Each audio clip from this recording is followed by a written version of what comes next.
With a simple glance, a 10-year-old girl interrupted a $250 million fraud in a luxurious penthouse in the heart of Charleston.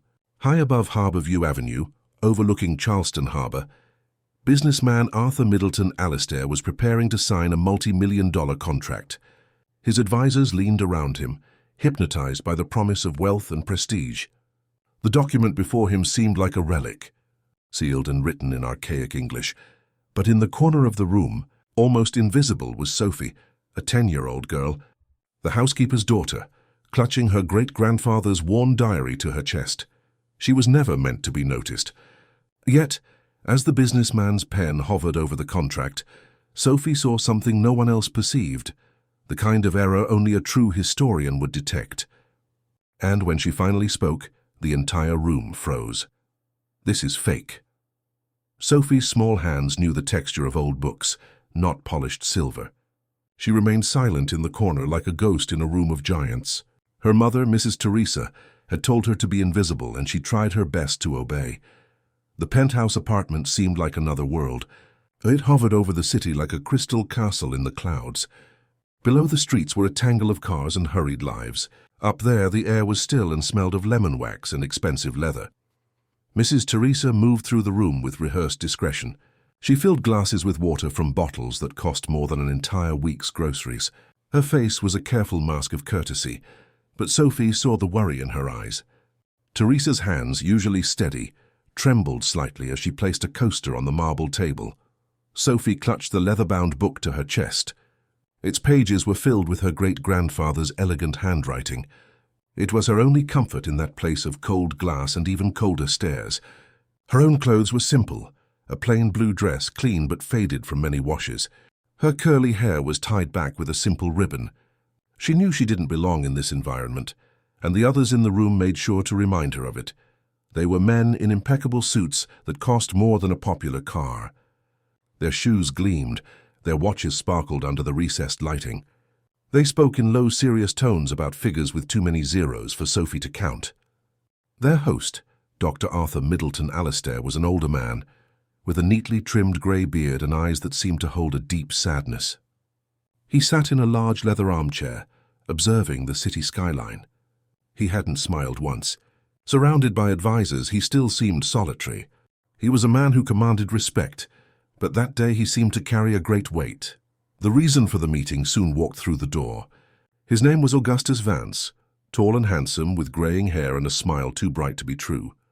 He carried a sleek leather briefcase and moved as if he owned the air he breathed. He greeted the businessman with a deep, confident voice, but when his eyes landed on Mrs. Teresa and then on Sophie, his smile twisted into something sharp and unpleasant. "Arthur, my friend," Mr. Vance began, his voice smooth as silk, "I trust the preparations are in order." He made a vague gesture towards Teresa without looking at her, "and that distractions have been minimized." Teresa's back stiffened. She nodded slightly, almost imperceptibly, and stepped forward to take Mr. Vance's coat. Sophie shrank further into the corner, wishing the shadows would swallow her whole. The businessman's gaze flickered towards Sophie for an instant. There was no cruelty in his eyes, just a deep weariness. He seemed too exhausted to reprimand his guest's rudeness.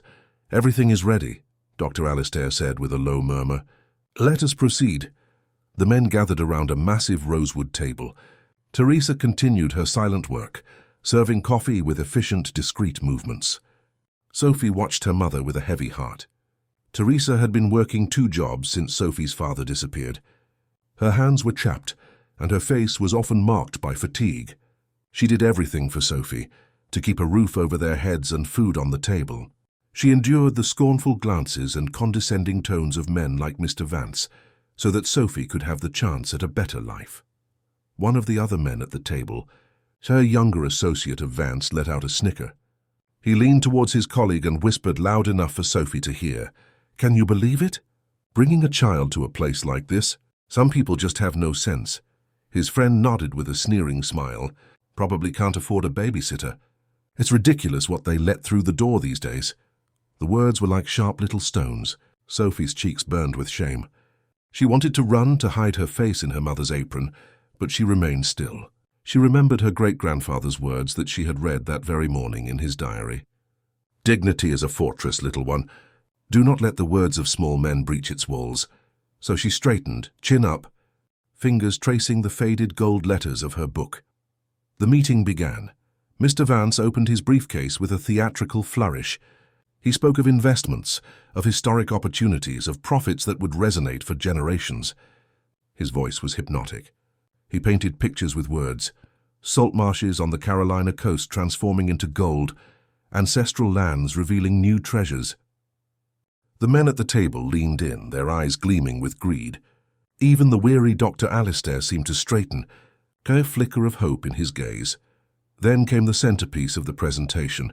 Mr. Vance produced a long cylindrical box, handling it with extreme care, as if it contained a sacred relic. "Gentlemen," he said, lowering his voice to a dramatic whisper, "the key to our shared future." He opened the box and, using white gloves, unrolled a long sheet of yellowed parchment. It was covered with beautiful, intricate Old English calligraphy. At the bottom, there was a heavy, deep red wax seal that contrasted with the aged document. "The original deed of ownership," Mr. Vance announced, "granted by the ancestors of our esteemed host, Dr. Alistair, grants undisputed ownership of the salt marsh of Seabreeze Point and all mineral rights beneath it, an untapped resource with a conservative value of $250 million. A collective gasp swept through the room. The men looked at the document with reverence. Dr. Alistair leaned forward, his eyes fixed on the parchment. It was a piece of his family's history, a link to his past and a promise for his future. Mrs. Teresa was clearing empty coffee cups from a side table near where Sophie stood. As she passed, one of the investors, a man with a large, ostentatious ring, waved his hand dismissively. "Be careful, woman. That document is worth more than your entire life." Teresa flinched as if struck. She nodded quickly, her face pale, and retreated towards the kitchen. Sophie watched her mother walk away, a flame of indignation igniting in her small chest. She looked again at the table, at the arrogant men, at the smiling Mr. Vance, and then she looked at the document across the room. It was just an old piece of paper, but something about it felt wrong. Sophie had spent hundreds of hours studying her great-grandfather's books and diaries. He had been a historian, a linguist, a man who loved the past. He taught her to see the stories that objects tell. He taught her about paper and ink, about deeds and seals. Her eyes narrowed. The parchment was too perfect, too uniform in its yellowed coloring. Authentic old parchments usually had imperfections, thinner areas where the animal skin had been scraped. The ink, even from that distance, seemed too dark, too sharp. Ferrogallic ink from antiquity faded to a soft brown and often corroded the paper over centuries, leaving a faint halo. This ink simply rested on the surface and the seal. There was something wrong with the seal. The businessman was reaching for a pen, a very expensive gold-plated one. The contract lay beside the deed awaiting his signature. Millions of dollars were about to change hands based on that piece of parchment. A knot of fear tightened in Sophie's stomach. Everyone was being fooled. Mr. Vance's smile was that of a predator who had cornered his prey. Mrs. Teresa returned to the room with a fresh pot of coffee. She moved towards the table, her steps hesitant. She knew it was the critical moment.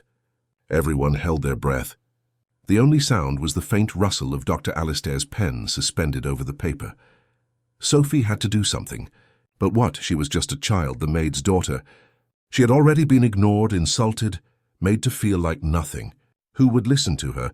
She took a small step out of the corner, then another. Her heart pounded against her ribs. She thought of her mother's tired face. She thought of her great-grandfather's lessons. Truth has a quiet voice, but it is the loudest sound in a room full of lies. She opened her mouth to speak, but only a small squeak came out. No one heard her. Dr. Alistair's pen touched the paper.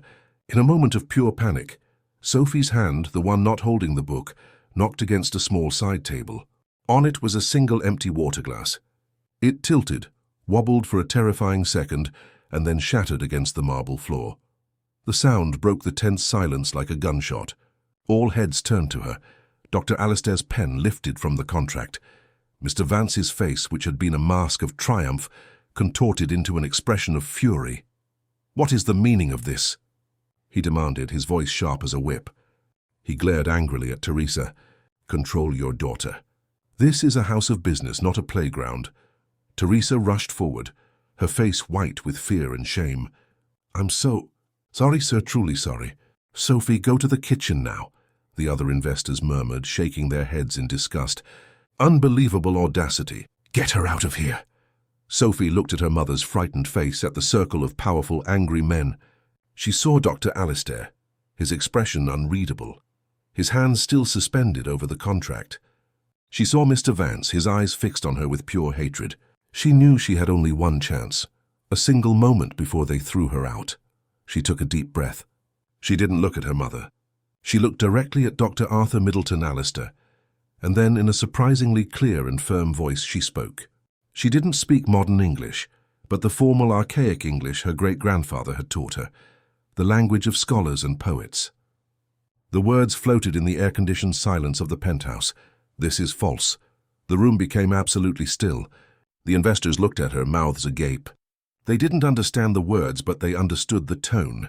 It was a tone of absolute certainty. Mr. Vance's jaw dropped. A flash of pure panic crossed his eyes before he could mask it. Mrs. Teresa stood paralyzed, her hand halfway to Sophie's shoulder.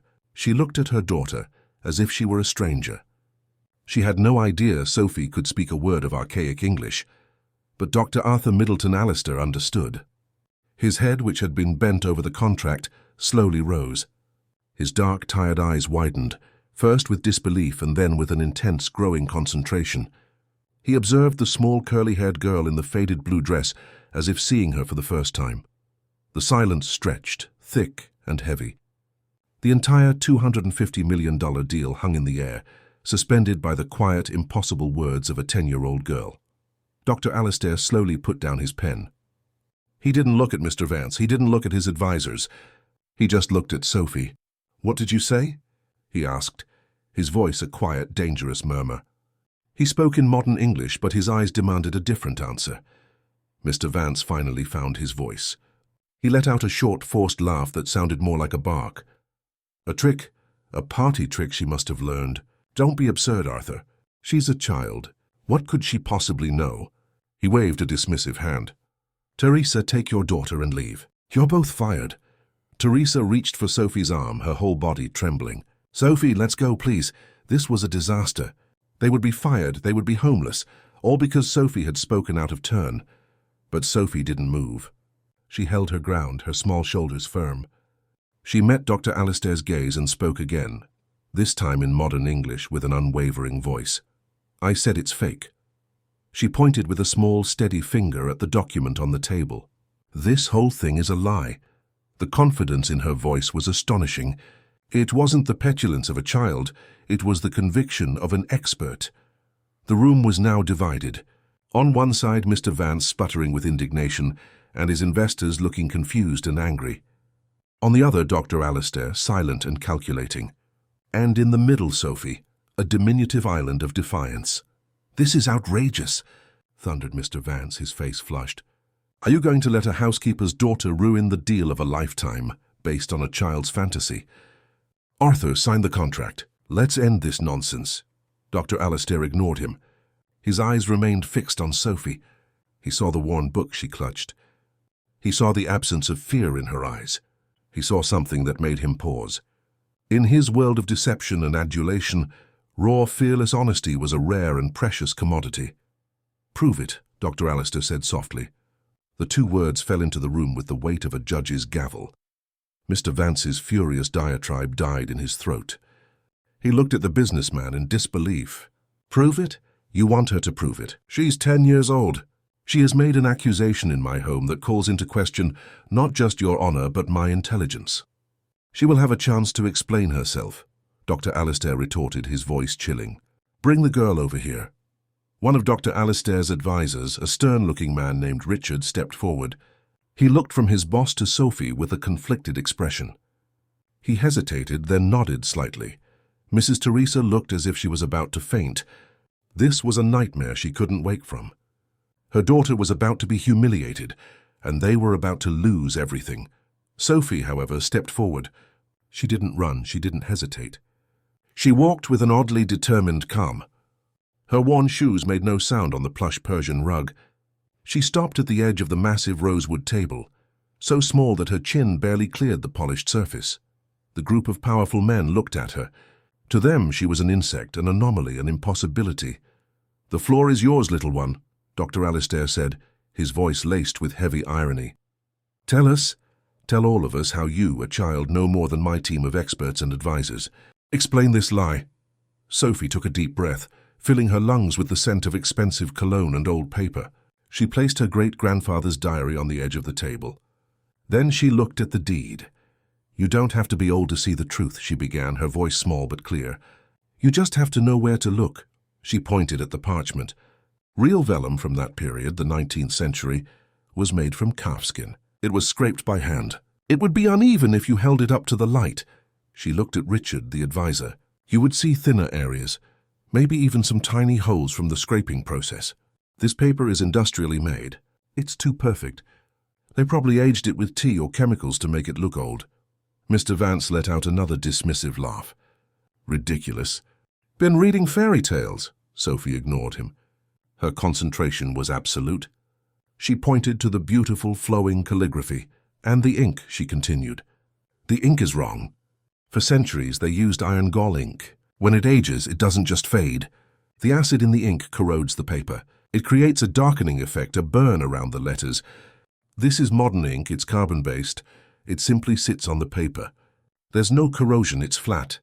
A murmur went through the room. The investors no longer looked at Sophie with just irritation. A seed of doubt had been planted. Richard, the advisor, leaned towards the document, his brow furrowed in concentration.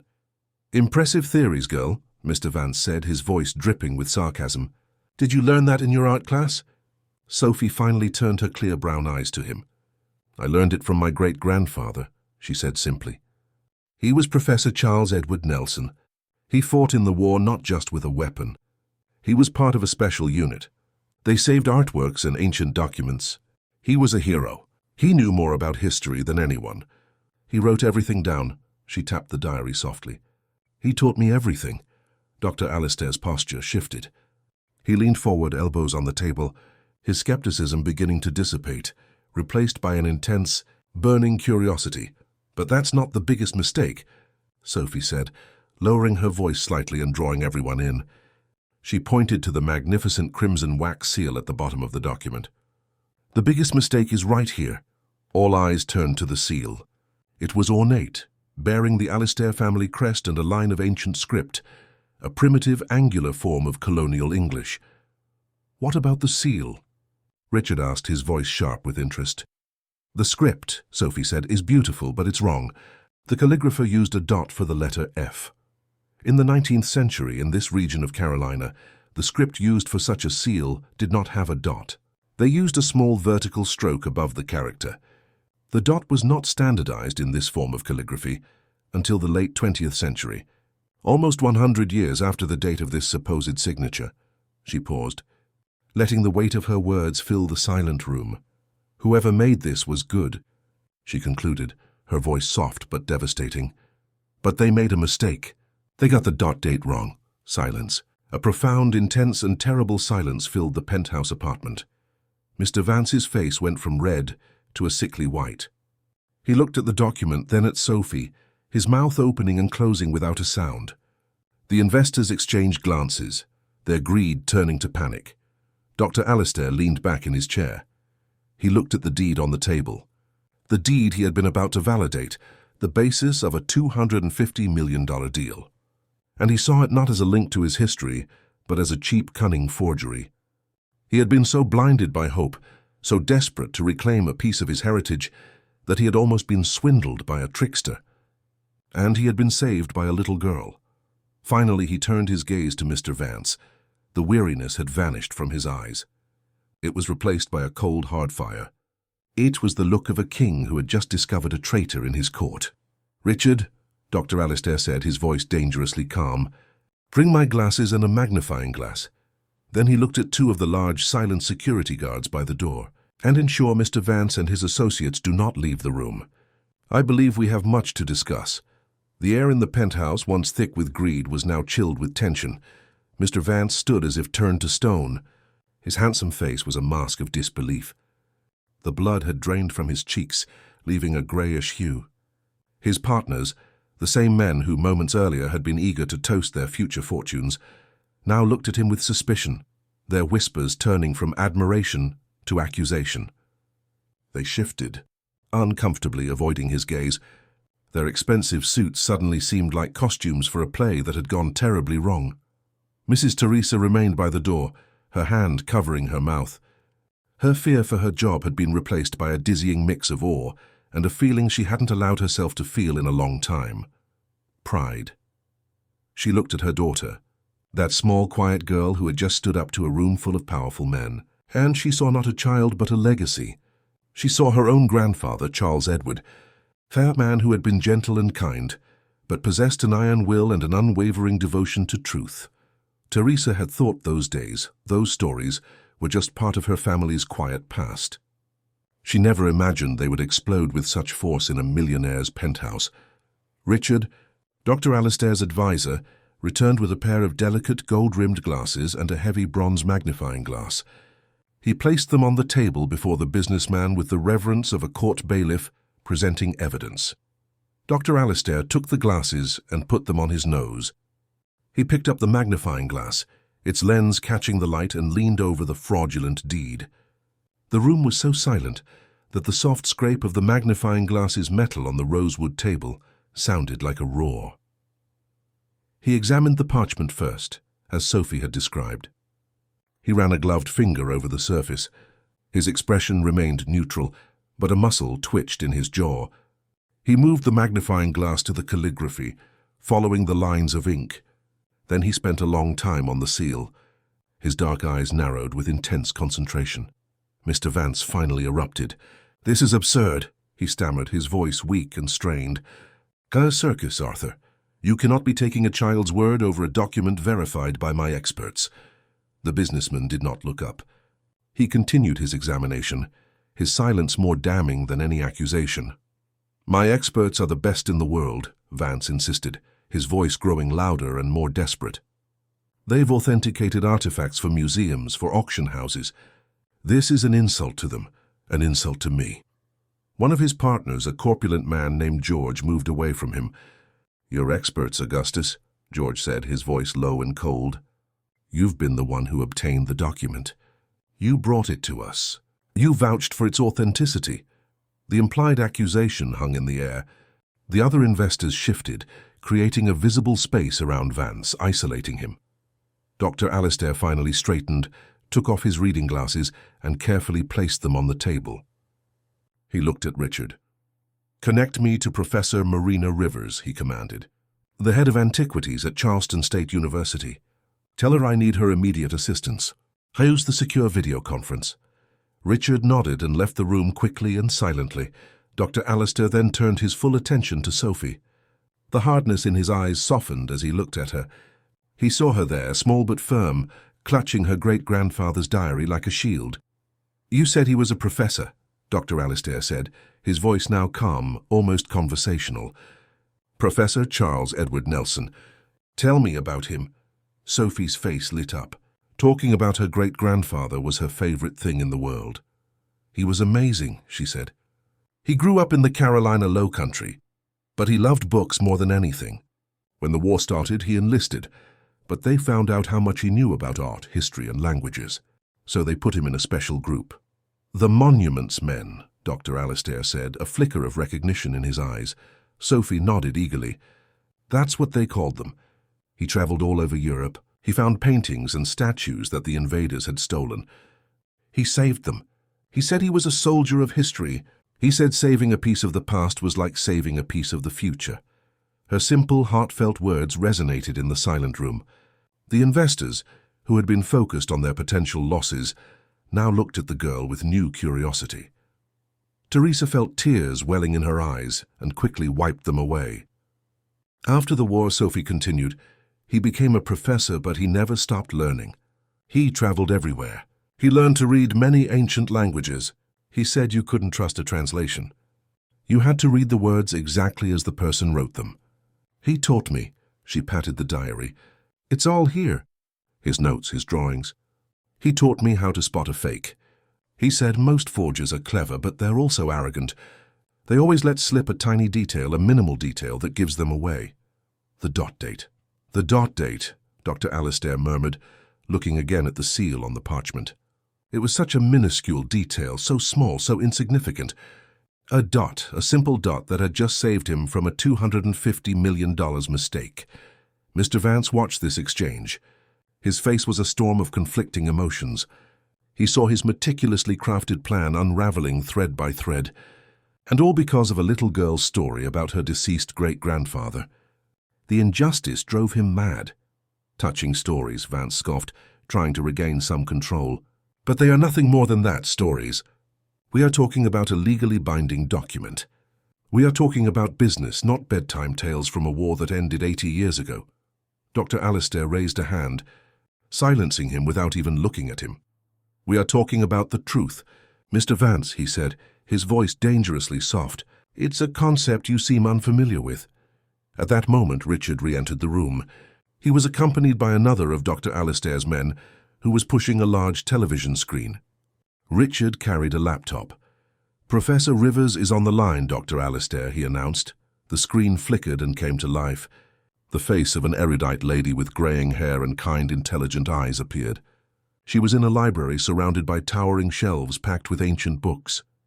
Arthur, my friend, the professor said, her voice warm but professional. It's late. I trust this is an important matter. It is, Marina, the businessman replied. He gestured for Richard to position the laptop camera over the document. I need your eyes on something. Using the high-resolution camera, Richard focused on the deed, slowly panning across the parchment, sweeping over the calligraphy and, following Dr. Alistair's instructions, zooming in on the crimson seal.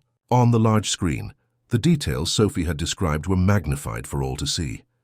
The perfectly mechanical texture of the paper, the flat non-corrosive ink and the seal. Professor Rivers on the screen leaned towards her own camera, her brow furrowed. She remained silent for a long moment, stroking her chin thoughtfully. Well, Marina? Dr. Alistair prompted. The professor sighed a soft, weary sound. Arthur, where did you get this? That is a question I will explore in great detail shortly, the businessman said, glancing for a moment at a sweating Augustus Vance. First, tell me what you see. I see a very competent and ambitious forgery, the professor said clearly. The artist is skilled, I grant them that. The calligraphy is a beautiful imitation of the colonial style of the period, but it is an imitation, and a flawed one. Tell me about the flaws, Dr. Alistair requested, his gaze fixed on Mr. Vance. The ink is the most obvious. Of course, the professor explained in a lecturing tone. As you know, iron gall ink oxidizes over time. It corrodes the page. This is a modern pigment ink, but the most amateurish mistake is in the seal. She gestured towards the screen. Richard, can you zoom in on the inscription at the bottom of the crest? The camera zoomed in, enlarging the image to the size of a dinner plate. The dot on the letter F was now clearly visible. That dot, Professor Rivers said, shaking her head, is a common mistake by forgers who are not true historical linguists. That particular diacritical mark, the dot or nuka, was not used in formal writing in the Carolina region until the late 20th century, likely after reforms influenced by the American Academy of Letters. In the 1880s, when this document claims to be, the character would have been undotted or would have used a completely different phonetic marker. It's a small but definitive anachronism, like finding a zipper on medieval armor. She paused. Then she added, Whoever made this document, my friend, is a good artist but a bad historian. This is beyond any doubt fake. The professor's last words echoed in the room. Fake. The word was a death knell for the deal. Mr. Vance let out a strange, choked sound, a noise of utter defeat. The other investors recoiled from him, as if he were contagious. One of them was already whispering furiously into his phone, likely to his lawyer. Dr. Alistair disconnected the video call with a gesture to Richard. He sat for a moment in silence, letting the enormity of the situation wash over him. The betrayal, the nearly catastrophic financial loss, the humiliation he had narrowly avoided. He looked at the circle of greedy, foolish men with whom he had almost done business. He looked at the pale, trembling trickster who had orchestrated the entire charade. And then his gaze landed on Sophie. She stood by the table, her small face serious, her hand resting on her great-grandfather's diary. She hadn't gloated. She hadn't said, "I told you so." She had simply spoken the truth and stood her ground. A small, unwavering pillar of integrity in a room built on lies. Dr. Alastair slowly rose from his chair. He was a tall man, and his presence filled the room. The other men fell silent as he looked at them. He walked around the table, his steps measured and deliberate. He ignored Augustus Vance. He walked past the terrified investors. He stopped directly in front of Sophie. Teresa held her breath. She didn't know what to expect. A dismissal, a thank you, a handful of money to send them away. Dr. Alastair looked down at Sophie, his dark eyes searching her face. Then he did something that astonished everyone in the room. He bowed. It wasn't a simple nod of the head. It was a deep, formal bow, a gesture of profound respect from a powerful man to a 10-year-old girl in a faded blue dress. "In my life," Arthur Middleton Alastair said, his voice resonating with a new profound emotion, "I have been surrounded by advisors, experts, and men of great wealth. Today my honor and my fortune was saved by none of them. They were saved by a bright-eyed girl with a hero for a great-grandfather." He straightened and looked at Teresa. The courteous mask of the employer was gone. He looked at her with genuine gratitude and respect. "Your daughter, madam, is an extraordinary person. You must be very proud." Teresa could only nod, her throat tight with emotion. Dr. Alastair then turned to Richard, his voice once again serene. "Richard, please escort Mr. Vance and his colleagues to the library. Offer them refreshments and ensure my security team does not allow them to leave the floor. My lawyers will be here in 20 minutes. Vance opened his mouth to protest, but a single look from the businessman silenced him. The game was over. He had lost, defeated, and humiliated. He and his now former partners were led out of the room like prisoners. The air instantly felt cleaner, lighter. The grand penthouse salon was empty, save for Dr. Alastair, Sophie, and Teresa. The fraudulent deed remained on the table, a testament to the disaster that had been averted. Dr. Alastair gestured towards the comfortable sofas. "Please," he said to Teresa and Sophie, "sit. You are no longer employees here. You are my honored guests." With some hesitation, Teresa and Sophie sat on the edge of a cream-colored sofa that probably cost more than their car. Dr. Alastair sat opposite them, not in his imposing leather armchair, but in a smaller chair drawing closer, creating an atmosphere of intimacy. "I owe you a debt I can never fully repay," he said, looking at Sophie. "But I must try. Tell me, what can I do for you? Anything you wish. A gift, a reward." He was thinking of money, of course, a trust fund, a scholarship. He could secure her and her mother's future for the rest of their lives.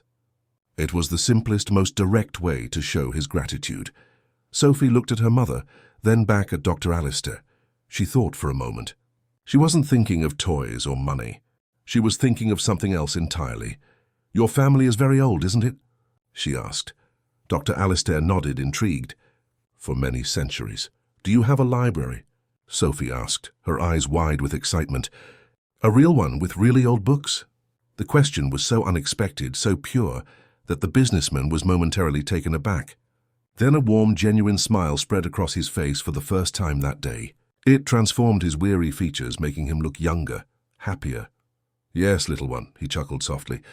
"I have a library, a very real one, with very, very old books." He leaned forward with a conspiratorial glint in his eyes. "Some of them," he whispered, "are even older than your great-grandfather." Sophie's gasp of awe was the most honest and valuable sound Dr. Alastair had heard all day. It was worth more to him than all the money Augustus Vance had tried to steal.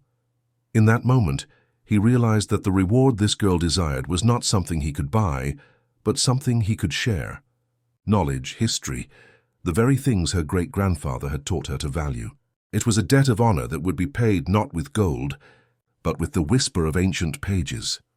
Dr. Alastair led them not to another part of the penthouse, but to a private elevator Sophie hadn't noticed before, hidden behind a paneled wall that seemed a perfect part of the decor. The doors opened with a soft hiss, revealing an interior of polished dark wood and a soft golden light. As they descended, a soothing hum replaced the distant city noise. It felt as if they were leaving the modern world behind, sinking into something older and quieter. "My apartment is for business," Dr. Alastair explained, his voice softer in the confined space, for meetings with men like Augustus Vance. But my home, my library, is for the soul. The elevator doors opened directly into the most magnificent room Sophie had ever seen. It wasn't a room. It was a two-story sanctuary with walls covered floor to ceiling in books. Dark wood shelves laden with leather-bound volumes, their spines gleaming with gold leaf under the warm ambient light. An ornate dark iron spiral staircase wound up to a second-floor gallery that encircled the entire room. In the center, on a large, intricately woven Persian rug, were several deep leather armchairs and low tables, inviting quiet contemplation.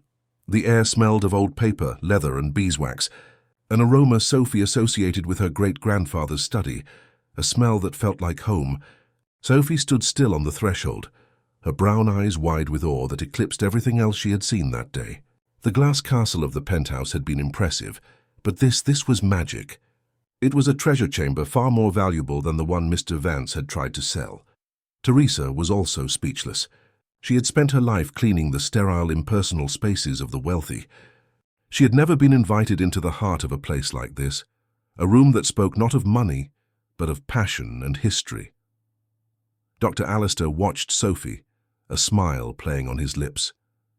Her reaction was the purest form of compliment the room had ever received. "Go ahead," he said softly. "It doesn't bite." Sophie took a hesitant step forward, her fingers lightly brushing the spine of the nearest book. She tilted her head to read the title, moving her lips silently. She was in the presence of greatness, of thousands of stories and lifetimes of knowledge, and she treated them with the reverence of a true believer. "This is more than I ever imagined," Sophie whispered, her voice filled with wonder. "My father started the collection," Dr. Alistair said, walking slowly around the room, "and his father before him. I've added pieces over the years. It's my only true indulgence." He pointed to a large glass display case in the center of the room. "Some of the oldest pieces are in here."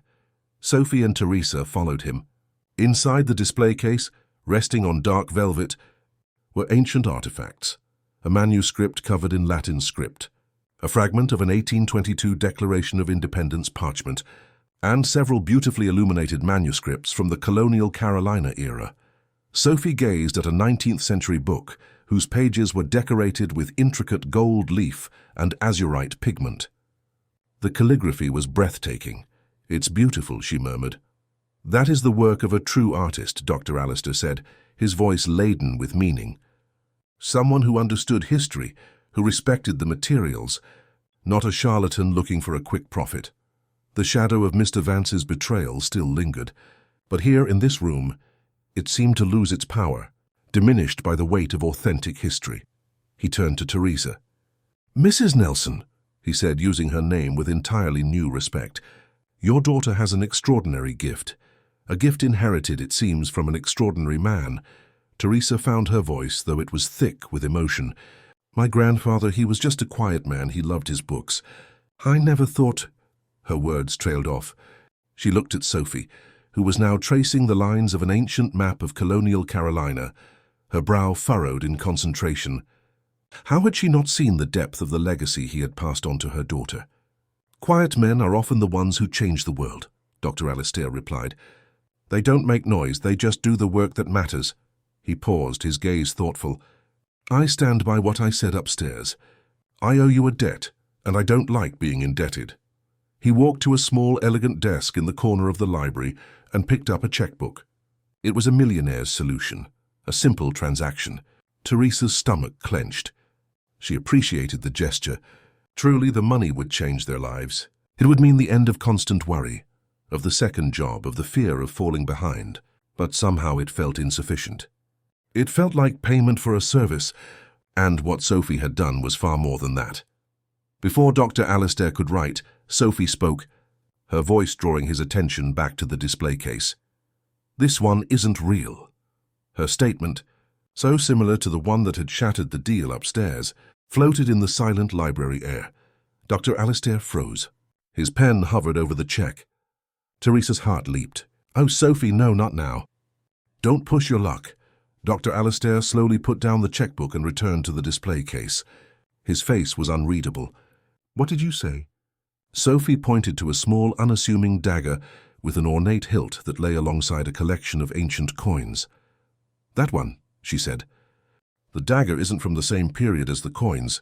Dr. Alistair stared at the dagger. It had been in his family for generations.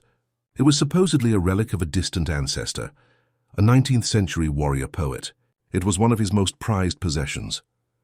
"That dagger has been in my family for 300 years, he said in a neutral voice. It was authenticated by the National Museum in 1958. Sophie was undaunted. "They were wrong," she said with the same simple certainty as before. She looked at him, her expression not arrogant but helpful. "It's the metalwork on the hilt, the filigree. That style wasn't used in this region until much later, probably during the imperial period. It looks older, because the blade actually is. The blade is genuinely 19th century, but someone probably found it and added the ornate hilt in the 20th century to make it look more valuable." She looked at her great-grandfather's diary, which she had placed on the edge of the display case. She seemed to gather courage. "My great-grandfather wrote about this kind of thing. He called them marriages, when someone takes two old things and joins them to create a new fake. It's harder to detect than a full forgery, because parts of it are real." Dr. Alistair contemplated the dagger, an object he had cherished, a story he had believed his entire life. He had shown it to scholars, to historians, to collectors. No one had ever questioned it. Now this 10-year-old girl dissected it with the casual precision of a master surgeon. He felt a sharp pang, not of anger, but of something more, a sense of disillusionment. How much of what he believed to be real was actually a carefully constructed story? Vance's deed was a lie. Was this dagger also a lie? Instead of anger, he felt a strange sense of liberation. Sophie wasn't just exposing forgeries. She was revealing the truth. And truth, he was beginning to understand, was more valuable than any artifact, any story, any amount of money. He exhaled a long, slow breath, and to Teresa's utter astonishment, began to laugh. It wasn't a chuckle. It was a deep, full laugh that resonated through the vast library, a sound of genuine, unburdened amusement. In a single afternoon, Dr. Alistair said, wiping a tear of laughter from his eye, "You've cost me $250 million in a fraudulent deal and shattered one of my most cherished family myths. You, little one, are the most expensive and most valuable guest I've ever had." He looked from Sophie's serious face to Teresa's startled one, and his laughter softened into a warm smile. "Don't worry, Mrs. Nelson. Your daughter is not in trouble. She is the revelation." He turned back to his desk, but he didn't pick up the checkbook. He pushed it aside. The idea of simply giving them money now felt vulgar, almost insulting. It was what Augustus Vance would have done, the language of transactions, not of gratitude. Sophie deserved more. Her gift deserved more. "I have a proposal for you," he said, his tone shifting from amusement to serious purpose. "For both of you." He looked at Teresa. "I would like to offer you a position. Not as a housekeeper. I need a curator for this collection, someone to manage it, research it, care for it. But I don't want a traditional university academic. I want someone with integrity, someone who understands the value of truth." He paused for a moment. "I believe that person is you. You raised this extraordinary girl. You carry the legacy of Professor Charles Edward. I would pay you a generous salary and provide you with a home here in the building." Teresa was so stunned she couldn't speak. A curator, a home. It was a world away from scrubbing floors and worrying about rent. It was a life she had never dared to dream of. Then Dr. Alistair turned to Sophie. "And for you, young lady, my offer is different. I don't want to give you a reward. I want to give you a responsibility." He swept his arm, encompassing the entire library. "This will be your classroom and your playground. I want you to study every book, every artifact in this collection. I want you to find the marriages. I want you to uncover the fakes. I want you to help me separate truth from lies." His eyes gleamed with a new project, a new passion. "We will build a new collection based not on sentiment or story, but on verifiable truth. We will create a foundation in your great-grandfather's name, the Professor Charles Edward Nelson Foundation for Historical Integrity. It will fund research, expose forgeries, and teach others to see the world through your eyes." He leaned forward, his voice filled with sincere, compelling energy. "I will give you all the resources you need, tutors, access to experts, travel when you are older. In return, you will be my secret weapon, my personal truth detector. What do you say?" Sophie was speechless. To be able to freely explore that library, to be tasked with solving its mysteries, was the greatest adventure she could imagine. It wasn't a gift of money that would be spent and disappear. It was a gift of purpose. She looked at her mother. Teresa's face was a canvas of disbelief and burgeoning joy. The lines of worry that had seemed permanently etched around her eyes had vanished, replaced by the sheen of unshed happy tears. She nodded to Sophie, a silent permission, a shared understanding that their lives had just irrevocably changed. Sophie turned back to Dr. Alistair. She didn't jump for joy or shout with excitement. She simply straightened a little more, a solemn expression on her young face. She extended her hand, not like a child, but like a partner, an equal, sealing an agreement. "All right," she said, her voice clear and firm. "It's a deal, but I have one condition." Dr. Alistair, amused and intrigued, took her small hand in his. "Name it." "I want to start," Sophie said, her eyes gleaming towards the display case, "with that dagger." Dr. Alistair's smile was wide and genuine. In the heart of his quiet library, surrounded by the ghosts of history, he had lost $250 million and a cherished family myth, but he had found something infinitely more valuable. He had found the truth, and it had arrived in the form of a 10-year-old girl, with curly hair, a faded blue dress, and a hero for a great-grandfather. He knew the real story was just beginning. The days that followed were a whirlwind of change for Sophie and Teresa. They moved from their small, cramped apartment, with its noisy plumbing and brick wall view. Their new home was a spacious, light-filled residence on a lower floor of Dr. Alistair's building. It had comfortable furniture, a modern kitchen, and most importantly for Sophie, an entire wall of empty bookshelves waiting to be filled. For the first time in years, Teresa didn't have to rush off to a second job cleaning offices late at night. She could cook dinner for Sophie, help her with her homework, and sit with her in the evenings just to talk. The constant anxiety that had been her companion for so long began to dissipate, replaced by a quiet sense of peace and security. Teresa embraced her new role as curator with a diligence and passion that surprised even herself. Dr. Alistair provided her with resources, connecting her with experts from museums and universities. She started with the dagger, arranging for it to be sent to a specialist in historical metalwork. The report came back a few weeks later, confirming Sophie's astonishing diagnosis: an authentic 19th-century steel blade carefully mounted with a 20th-century imperial-style hilt.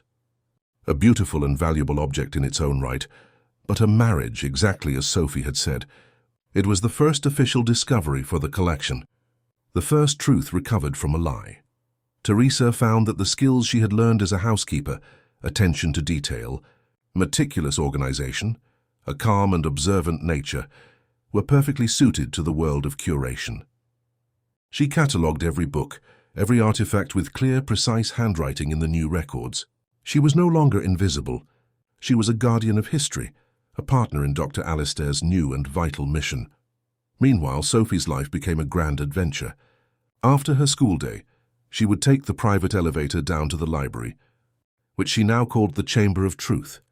Dr. Alistair had arranged for tutors for her, a gentle, erudite lady who taught her Latin and archaic English, and an enthusiastic young graduate student who showed her how to use carbon dating and X-ray fluorescence technology to analyze artifacts. But her best teacher remained Dr. Alistair. He would meet her in the library in the afternoons.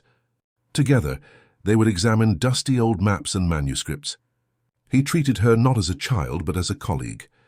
He listened intently when she pointed out inconsistencies in a 19th-century map of the Carolina coast, or questioned the provenance of an imperial coin.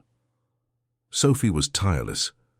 Her curiosity, a burning light that illuminated the darkest corners of the collection, found a handful of other forgeries, a supposed Ming porcelain vase that turned out to be an ingenious 20th-century reproduction, and a series of letters from a famous explorer that were debunked by the modern chemical signature in the paper's watermark.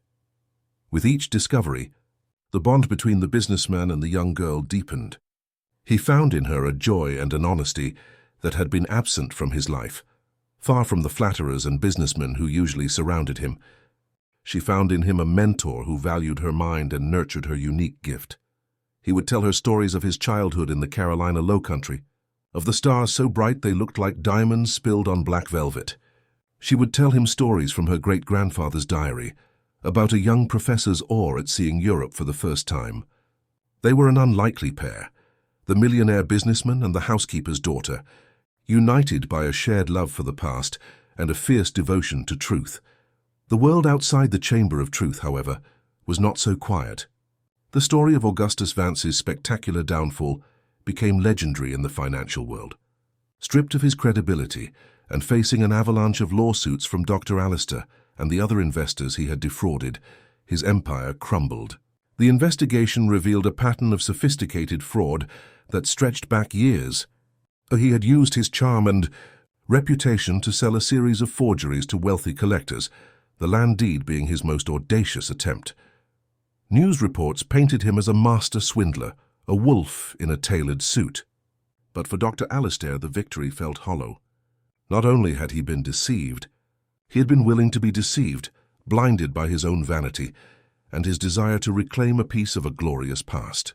Sophie had not only saved him money, she had saved him from himself. A few months after the incident in the penthouse, Dr. Alistair held a small private reception in the library. He didn't invite businessmen or politicians. He invited academics, museum directors, and a few honest art collectors. Teresa stood by his side no longer as an employee, but as a respected colleague. Sophie was there too, in a new blue dress, feeling more at home in the grand library than she ever had in the sterile penthouse. Dr. Alistair stood before his guests and officially announced the creation of the Professor Charles Edward Nelson Foundation for Historical Integrity.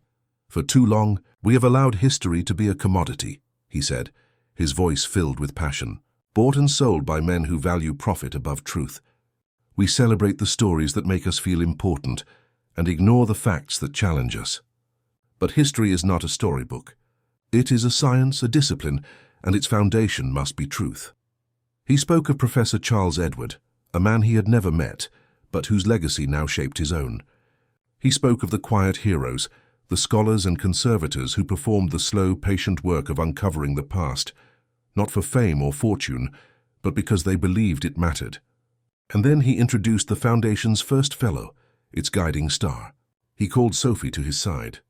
She stood before the small group undaunted, filled with a quiet confidence. Sophie held up her great-grandfather's diary and said in a young, clear, firm voice, "My great-grandfather taught me that every object tells a story, but some stories are lies. Our job is to listen closely enough to know the difference." As she looked at the faces of the guests, she saw no judgment or condescension, but respect. She was no longer the invisible girl in the corner. She had a voice, and people were finally listening. A year after that fateful afternoon in Dr. Alistair's penthouse, the Nelson Foundation was already recognized as an emerging authority in the field of historical authentication. Sophie had become a minor celebrity in academic circles, the girl who sees the truth, as one art magazine had dubbed her. Teresa flourished in her new role, finally using the education that had been cut short when she became a single mother. The library was now as much a research hub as a home, with scholars from across America coming to consult its growing resources. As for Dr. Alistair, those close to him commented on the change. The weariness that had marked his eyes for years had vanished. He smiled more, laughed more easily. He had found a purpose that money had never given him. One quiet afternoon, Dr. Alistair and Sophie sat in the library, each engrossed in their own book. Sophie was reading a treatise on medieval inks, her face serious in concentration. Suddenly she looked up. "Dr. Alistair," she said, "if my great-grandfather were here, what do you think he would say about all of this?" The businessman closed his book and considered the question with the seriousness he always accorded Sophie's inquiries. "I think he would say he found the perfect legacy, not in stone or paper, but in the brilliant mind of his great-granddaughter, a mind that not only sees the world as it is, but insists that others see it too." Sophie smiled, a rare and radiant smile. "You know what he always said? Truth has a quiet voice, but it is the loudest sound in a room full of lies. Your great-grandfather was a wise man, Dr. Alistair said. And you, Sophie Nelson, are the living proof of his words.